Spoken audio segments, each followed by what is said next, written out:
When flat earthers come and invade my comment section, there is one name that pops up the most as a formidable opponent, one in which I apparently shouldn't be able to debunk. It is, of course, the founding father of modern-day flat earth, Eric Dubay.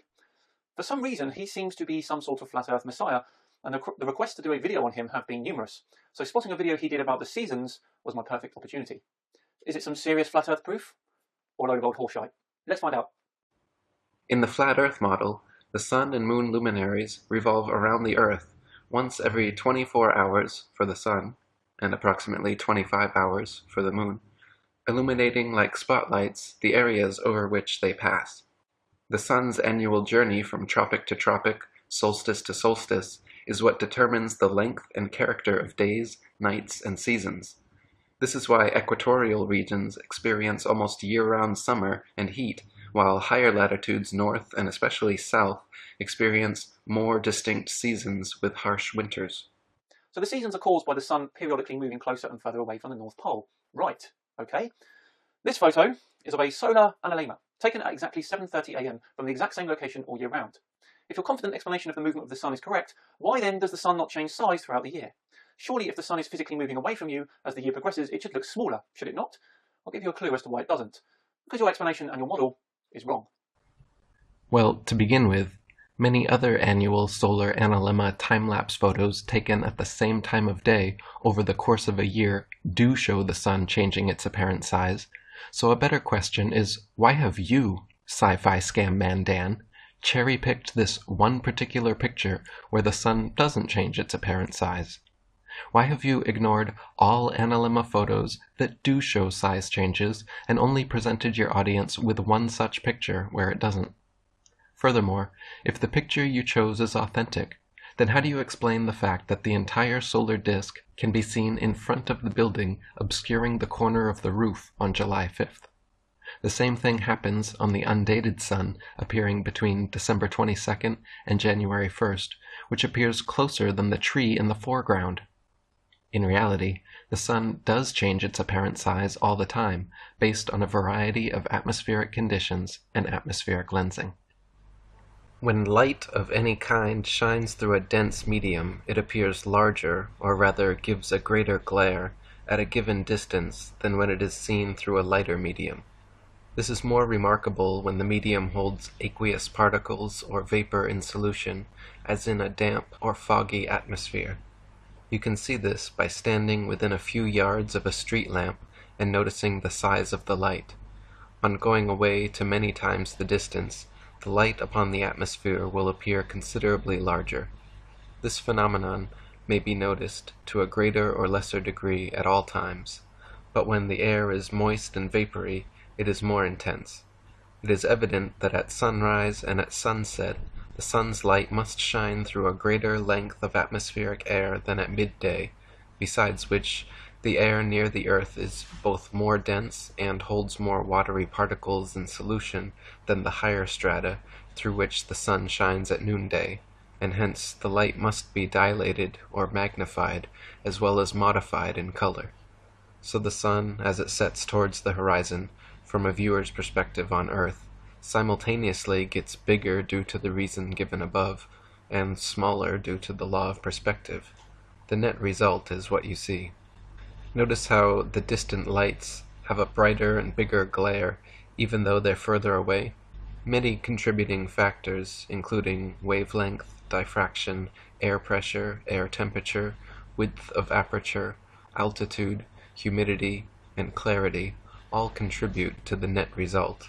The amount to which the Sun and Moon will be magnified, due to the above reasons, and shrink due to the law of perspective, will depend on all of the above. eNature.com writes, "The Moon's warm color when seen at lower angles is caused by the relatively larger amount of atmosphere through which one is observing it as compared to when the Moon is right overhead. This additional atmosphere scatters the bluish component of the light of the Moon, making the low-lying Moon appear redder to the observer's eyes. If you look later when the Moon is higher above the horizon, you'll see it appears much whiter than earlier in the evening." It does change, and the changes are mostly due to the atmosphere. So I can show you a picture of the Sun setting in the desert where it's very dry, and you'll see the sun shrink and shrink into a tiny, tiny pinprick before it disappears into the horizon. And then I can show you another video of on a more over the ocean, say, on a more humid day, the sun is going to actually expand a little bit due to the atmosphere and then disappear into the horizon like a big ball, as many people have seen it. But either way that it disappears, whether it disappears into a pinprick before leaving the horizon or it expands and goes down the horizon, it's simply moving away from your perspective, as we talked about. It's not actually going down, just like a row of street lamps aren't getting shorter and shorter as they get farther and farther away from you. It's just an element of perspective. The heliocentric model claims seasons change based on the ball Earth's alleged axial tilt and elliptical orbit around the Sun. Their flawed current model even places us closest to the Sun, 91,400,000 miles, in January, when it is actually winter, and farthest from the Sun, 94,500,000 miles, in July, when it's actually summer throughout much of the Earth. They say due to the ball Earth's tilt, different places receive different amounts of direct sunlight, and that is what produces the seasonal and temperature changes. This makes little sense, however, because if the sun's heat travels over 90 million miles to reach the ball Earth, how could a slight tilt, a mere few thousand miles maximum, negate the sun's 90 million mile journey, giving us simultaneous tropical summers and Antarctic winters? Thomas Winship said, "The Earth is a stretched-out structure which diverges from the central north in all directions towards the south. The equator, being midway between the north center and the southern circumference, divides the course of the sun into north and south declination. The longest circle around the world which the sun makes is when it has reached its greatest southern declination. Gradually going northwards, the circle is contracted. In about 3 months after the southern extremity of its path has been reached, the sun makes a circle around the equator. Still pursuing a northerly course as it goes round and above the world, in another 3 months, the greatest northern declination is reached, when the sun again begins to go towards the south." Awooga! Awooga! We've got another Northern Hemisphere chauvinist, people. Eric, you do realise that, yes, we are close to the sun during the winter here in the Northern Hemisphere, but that is summer in the Southern Hemisphere. One hemisphere isn't more important than the other. Besides, the notion that temperature changes here on Earth is related to the minute difference in our distance to the sun is simply laughable. I often accuse flat earthers of two-dimensional thinking. I'm not going to do that today. I'm going to accuse him of one-dimensional thinking. If I was to shine a torch directly over a given surface, almost all of that light would be concentrated in a single spot. Now, if I was to shine that torch at a shallower angle, the same amount of light would be spread over a larger surface area. That means you would be getting less energy hitting the surface per square centimetre. Let's now apply that to the sun. During the summer solstice here in the UK, let's say London, the sun reaches an altitude of almost 62 degrees. During the winter solstice, that altitude only reaches 15 degrees. That is a significant difference. In fact, during the summer here in the UK, we receive over twice the amount of solar energy per square metre. Now, what sort of a difference is that going to make to the local climate? Because during the summer in the Northern Hemisphere, when we are on one side of the sun, the Northern Hemisphere is tilted towards it. 6 months later, when we've moved halfway around our orbit, the Northern Hemisphere is then tilted away from the sun. It matches reality quite well, I'd say. If this was true, and Earth's supposed tilt allowed for equal amounts of sunlight in the Arctic and Antarctic, then we should reasonably expect to see similar conditions and characteristics, such as comparable temperatures, seasonal changes, length of daylight, plant and animal life in both places. In reality, however, the Arctic and Antarctic regions and areas of comparable latitude north and south of the equator differ greatly in many ways. Antarctica is by far the coldest place on Earth, with an average annual temperature of approximately -57 degrees Fahrenheit and a record low of 135.8. The average annual temperature at the North Pole, however, is a comparatively warm 4 degrees. Throughout the year, temperatures in the Antarctic vary less than half the amount at comparable Arctic latitudes. The northern Arctic region enjoys moderately warm summers and manageable winters, whereas the southern Antarctic region never even warms enough to melt the perpetual snow and ice. Thomas Winship wrote, "This uniformity of temperature partly accounts for the great accumulation of ice which is formed, not on account of the great severity of the winter, but because there is practically no summer to melt it. In the Antarctic there is eternal winter and snow never melts. As far north as a man has traveled, he has found reindeer and hare basking in the sun, and country brilliant with rich flora.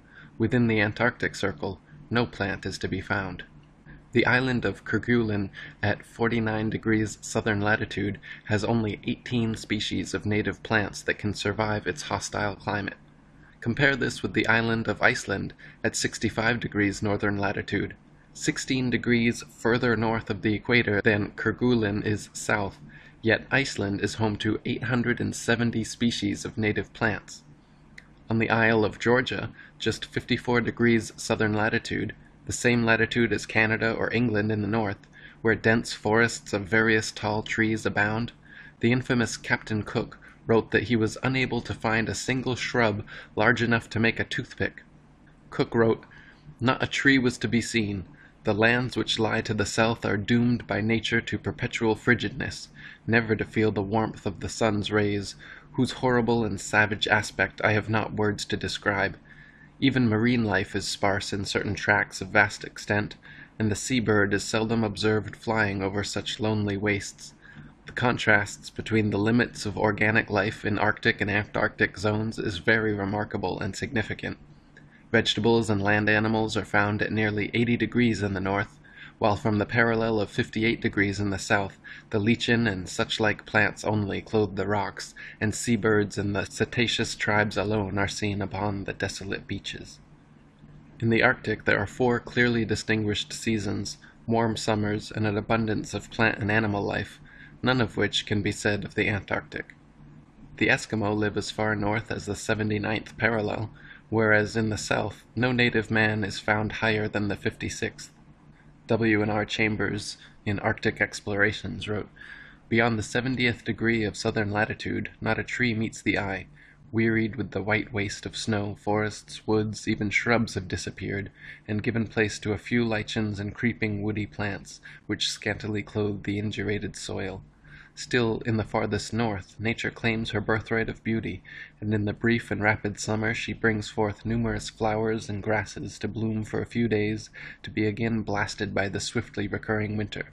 The rapid fervor of an Arctic summer had already, June 1st, converted the snowy waste into luxuriant pasture ground, rich in flowers and grass, with almost the same lively appearance as that of an English meadow."